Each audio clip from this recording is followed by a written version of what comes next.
ಸಾಧಾರಣ ಪ್ರೈಮರ್ಗೆ ದೇಶದ ವೈಟೆಸ್ಟ್ ಪುಟ್ಟಿ ಬಿರ್ಲಾ ವೈಟ್ ಪುಟ್ಟಿಗೆ ಯೋಗ್ಯ ಅಂತ ತಿಳ್ಕೊಂಡೆ. ಬಿರ್ಲಾ ವೈಟ್ ಪುಟ್ಟಿ ಜೊತೆ ಓನ್ಲಿ ಬಿರ್ಲಾ ವೈಟ್ ಪ್ರೈಮರ್. ಈ ಜೋಡಿ ನೀಡುತ್ತೆ ಬ್ರೈಟ್ನೆಸ್ ಅಂದ್ರೆ ಬಿರ್ಲಾ ವೈಟ್ ಸಿಮೆಂಟ್ ನ ಅಡ್ವಾಂಟೇಜ್. ಪುಟ್ಟಿ ಮತ್ತು ಪ್ರೈಮರ್ ವೈಟೆಸ್ಟ್ ಇದ್ರೆ ಗೋಡೆಗಳು ಬ್ರೈಟೆಸ್ಟ್.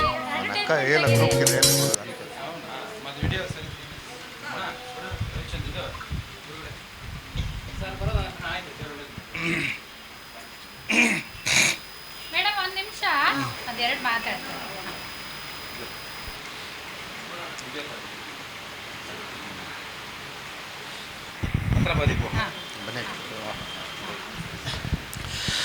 ಮೊದಲನೇದಾಗಿ ನಮ್ಮ ಮಾಧ್ಯಮ ವತಿಯಿಂದ ನಮ್ಮ ಪ್ರೀತಿಯ ಸಹೋದರಿ ದೀಪಿಕಾಚಾರ್ ಅವ್ರಿಗೆ ಜನ್ಮದಿನದ ಶುಭಾಶಯಗಳು ಸಲ್ಲಿಸ್ತಾ ಇದ್ದೀನಿ. ಅವರು ಎಂಥ ಹೃದಯ ವ್ಯಕ್ತಿತ್ವ ಅಂದರೆ ಎಂಥವರೇ ಆಗಲಿ ಒಂದು ಸಹೃದಯತೆಯಿಂದ ಮಾತಾಡ್ತಾರೆ, ಪ್ರೀತಿ ಮಾಡ್ತಾರೆ. ಅವರು ಸೋಲದ ಹೃದಯಗಳಿಲ್ಲ ಎಂಬುದಾಗಿ ಹೇಳೋಕ್ಕೆ ಇಷ್ಟಪಡ್ತಾ ಇದ್ದೀನಿ ಅಕ್ಕ. ಯಾಕಂದರೆ ಇಂಥ ತಂಗಿ ನನ್ನ ಮನೇಲಿ ಹುಟ್ಟಿಲ್ಲ ಅಂತ ನಾನು ಎಷ್ಟೋ ಸರಿ ನಾನು ಅಂದ್ಕೊಂಡಿದ್ದೀನಿ. ಯಾಕಂದರೆ ಮುಖಸ್ತುತಿ ಎಲ್ಲ ನೇರ ಸ್ತುತಿ. ಅಷ್ಟು ಪ್ರೀತಿಯಾಗಿ ಅಣ್ಣ ಅಂತ ಮನಸ್ಸಾರ ಕರೀತಾರಲ್ಲ, ಅದು ನನಗೆ ವ್ಯಕ್ತಿತ್ವ ಇಷ್ಟ. ಇನ್ನೊಂದು ಏನು ಗೊತ್ತಾರಣ, ಅವರಲ್ಲಿ ಕಂಡಿರೋ ವ್ಯಕ್ತಿತ್ವ ಯಾರನ್ನೇ ಆಗಲಿ ಕೆಟ್ಟ ದೃಷ್ಟಿಯಲ್ಲಿ ಇದುವರೆಗೂ ನಾನು ನನ್ನ ಜನ್ಮದಲ್ಲಿ ನೋಡಿಲ್ಲ.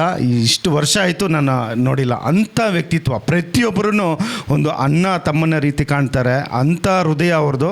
ಯಾಕಂದರೆ ಯಾರನ್ನೂ ನೋಸಲ್ಲ. ಅಕ್ಕ ಈ ಥರ ಕಾರ್ಯಕ್ರಮ ಇದೆ ಅಂದರೆ ಅಣ್ಣ ಬನ್ನಿ, ನಿಮ್ಮದು ಆಡಿಟೋರಿಯಂ ನೀವು ಮಾಡ್ಕೊಂಡು ಹೋಗ್ಬೋದು ನೀವು ಕಾರ್ಯಕ್ರಮ ಅಂತ ಹೇಳ್ತಾರೆ.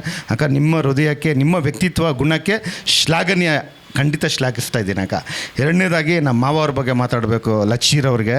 ಈ ದಿನ ನಾನು ಮಾಧ್ಯಮದಲ್ಲಿ ಏನೇ ಹೆಸರು ಮಾಡಿಬೋದು, ನನ್ನ ಹೆಸರು ಹೇಳಿದ್ರೆ ಕೆಲವು ಕೆಲಸಗಳಾಗ್ಬೋದು, ನನಗೆ ಯಾವುದೇ ಗರ್ವ ಇಲ್ಲ. ನನಗೆ ಏನೇ ರೋಲ್ ಮಾಡಲಿದ್ದರೂ ನನ್ನ ಚಿಕ್ಕ ವಯಸ್ಸಿಂದ ನಮ್ಮ ಮಾವ ಲಚ್ಚಿ ಅವರೇ. ಏನಕ್ಕೆ ಹೇಳ್ತಾ ಇದ್ದೀನಿ ಅಂದರೆ, ಈ ದಿನ ನಾನು ಮೀಡಿಯಾದಲ್ಲಿ ಬೆಳೆದಿರ್ಬೋದು, ಒಂದು ಚಾನಲ್ ಇಟ್ಕೊಂಡು ಅದು ಇದು. ಚಿಕ್ಕ ವಯಸ್ಸಲ್ಲಿ ನನಗೆ ಯಾರು ಹೊಡೆದ್ರು, ನನಗೆ ಬೈದರು, ನಮ್ಮ ಮಾವ ಲಚ್ಚಿ ಮಾಮ ಗೊತ್ತಾ ಅಂದರೆ ಸೈಲೆಂಟ್ ಆಗಿಬಿಡೋರು.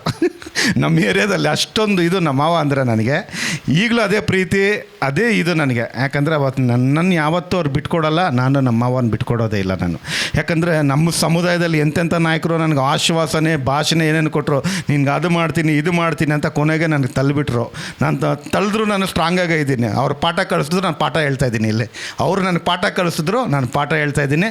ಯಾಕಂದರೆ ಒಂದು ಹೇಳ್ತೀನಿ, ನಮ್ಮ ಸಮುದಾಯದವ್ರಂತ ನಮಗೆ ಬಂದಮೇಲೆ ಕೈ ಹಿಡಿಬೇಕು, ವೇದಿಕೆ ಮೇಲೆ ನಿಲ್ಲಿಸಬೇಕು, ಒಂದು ಸ್ಟ್ರೆಂತ್ ಆಗಿರಬೇಕು, ಬಲವಾಗಿರಬೇಕು, ಬಲಹೀನರಾಗಬಾರ್ದು, ತುಳಿಯೋ ಕೆಲಸ ಮಾಡಬಾರ್ದು. ಯಾಕಂದರೆ ನಮ್ಮನ್ನು ತುಳಿದ್ರೆ ಭಗವಂತ ಮೇಲೆ ತುಳಿತಾನೆ. ಕರ್ಮ ಕರೆಂಟ್ಗಿಂತ ಫೈರ್ಫುಲ್ ಆಗಿದೆ, ಫಾಸ್ಟ್ ಆಗಿದೆ, ಹೊಡೆದು ಬಿಡುತ್ತೆ.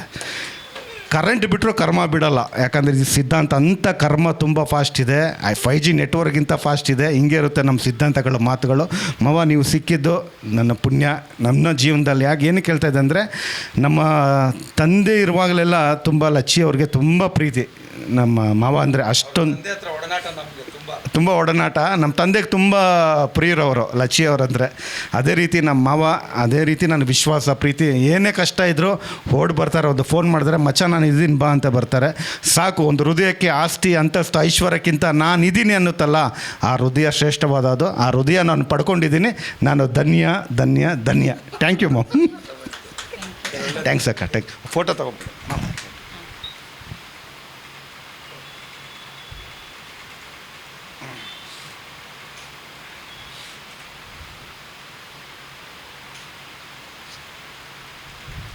Thank you madam. ಬನ್ನಿ ಒಂದೆರಡು ಮಾತು ಮಾತಾಡ್ತೀರಾ?